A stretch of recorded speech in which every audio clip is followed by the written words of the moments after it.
Molineux sur Radio, a le plaisir d'accueillir maintenant un nouvel invité, Paul Bouillier. Bonjour Paul. Bonjour. Alors racontez-nous, c'est votre papa là qui a planté sa première vigne en 88 à Chaumont-le-Bois? Exactement, donc le vignoble châtillonnais est un vignoble qui redémarre depuis 1986. Ouais. Il n'y avait pas d'AOC depuis l'impossibilité en 1911 de vendre les raisins aux maisons de champagne. Donc il y a eu toute une période jusqu'en 1986 où on ne pouvait plus produire de vin AOC.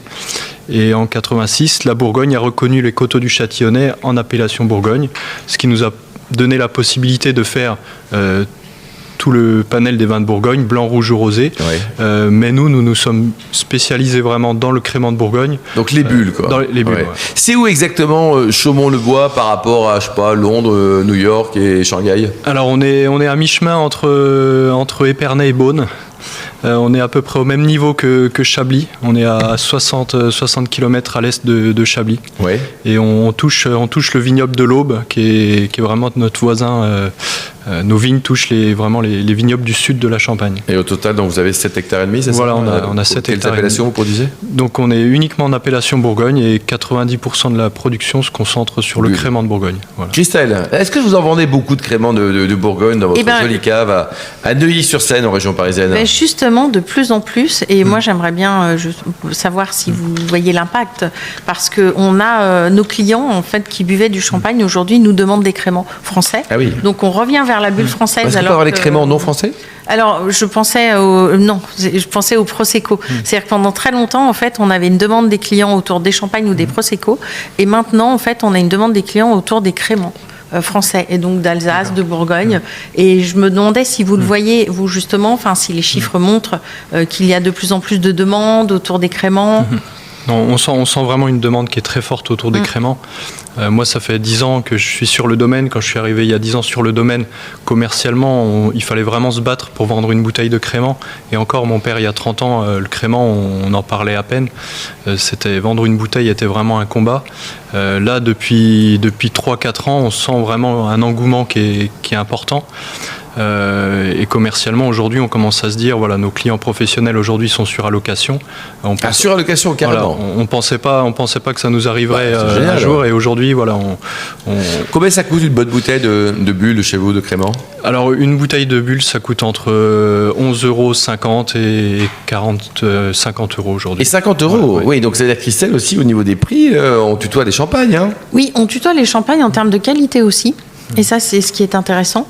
Je pense que vous avez des vinifications différentes, des élevages différents, entre vos cuvées entre 10 et 50 €.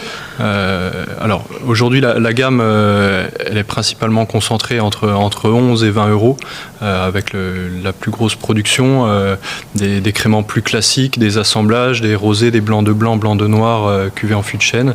Et puis après, on a des cuvées plus spécifiques, des cuvées, on va dire, un peu plus événementielles, vraiment en petite quantité limitée. Là, cette année, on a sorti 2 nouvelles cuvées pour les 50 ans de l'appellation crément de Bourgogne. Une cuvée qui est vinifiée à millésime 2020, qui était une de nos plus belles années historiques du domaine, qu'on a vinifiée sans sulfite, mais qui est un grand vin, mais sans sulfite. La bulle nous permet ça, c'est de garder la fraîcheur du vin. Et une autre cuvée, qui est là une cuvée qui est vinifiée en fût de chêne et qui a un vieillissement sur latte de 14 ans. Ah oui. Voilà, ça veut dire quoi sur latte? Donc on fait un vin blanc, comme on ferait un Bourgogne blanc. Et ce vin blanc, on va le mettre en bouteille. Et au moment de la mise en bouteille, on va rajouter un levain qui est constitué de sucre et de levure qui va permettre la seconde fermentation en bouteille. Ouais. Et une fois que cette fermentation va se faire dans la bouteille, on va laisser ce vin vieillir pendant plusieurs années. Et c'est ce qu'on appelle le vieillissement sur latte. Donc sur latte, parce qu'avant les bouteilles étaient sur des piles avec des petites lattes en bois qui calaient les bouteilles. Aujourd'hui, ça peut être dans des palettes en bois ou métallique, mais on a gardé. C'est moins poétique, mais c'est plus efficace. On garde sur latte.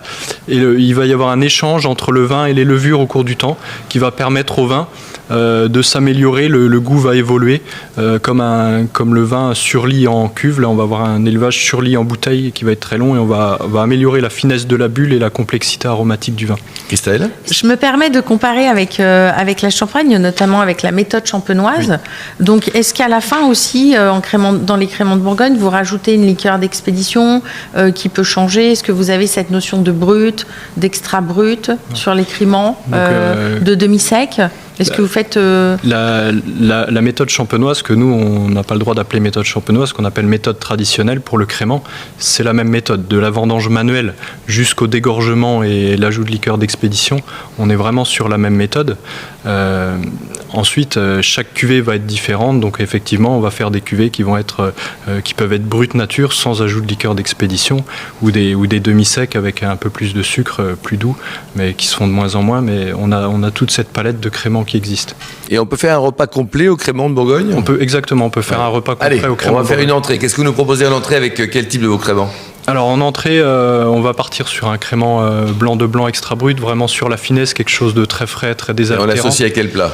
Alors on peut l'associer avec des fruits de mer, des huîtres par exemple, tout simplement. Allez, les huîtres de Bouzigues. Ensuite, sur le plat. Et puis sur l'entrée, par exemple une entrée ou même des toasts à la crevette, on va prendre un assemblage avec du pinot noir et du chardonnay.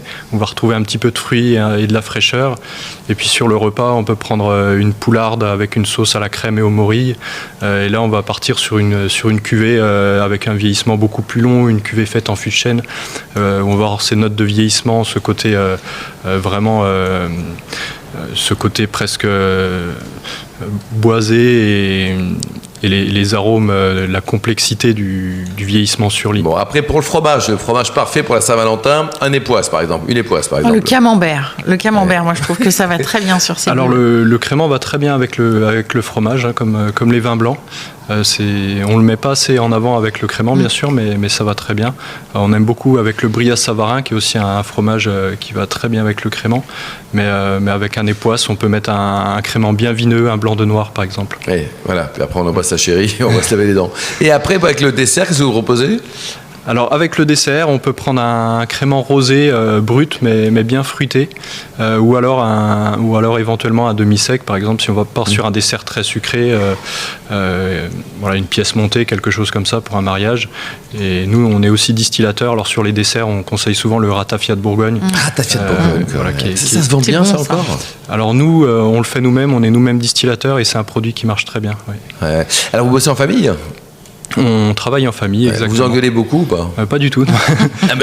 C'est pas grave s'ils écoutent, hein, ils ont le droit. Ça se passe très bien. Il n'y a pas trop d'engueulés parce qu'intergénérationnel, tout ça. Tout à fait, vous avez quand même un certain caractère, Paul. Tout à fait, mais j'ai la chance d'avoir des parents qui me laissent assez libre sur la création des cuvées. Et je pense qu'il y a beaucoup de confiance mutuelle et on a la chance d'avancer ensemble. Vous avez quel âge ?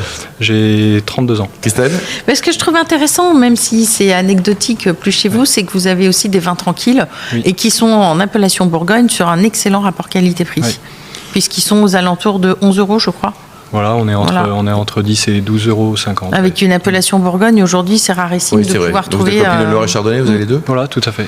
Bon, génial. Vous avez un site internet peut-être, Paul, pour en savoir plus ? Bouhelier.com, tout simplement.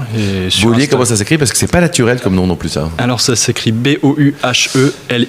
Merci, Paul. Vous êtes super. Christelle Tarret, formidable aussi. Frédéric Mérès, n'en parlons pas, ainsi que les millions d'amateurs de vin qui nous écoutent chaque week-end. Un clin d'œil à Emma qui a préparé cette émission très bien, comme d'habitude, ainsi qu'à l'équipe technique. Fin de ce numéro d'Invino Sud Radio. Pour en savoir plus, rendez-vous sur sudradio.fr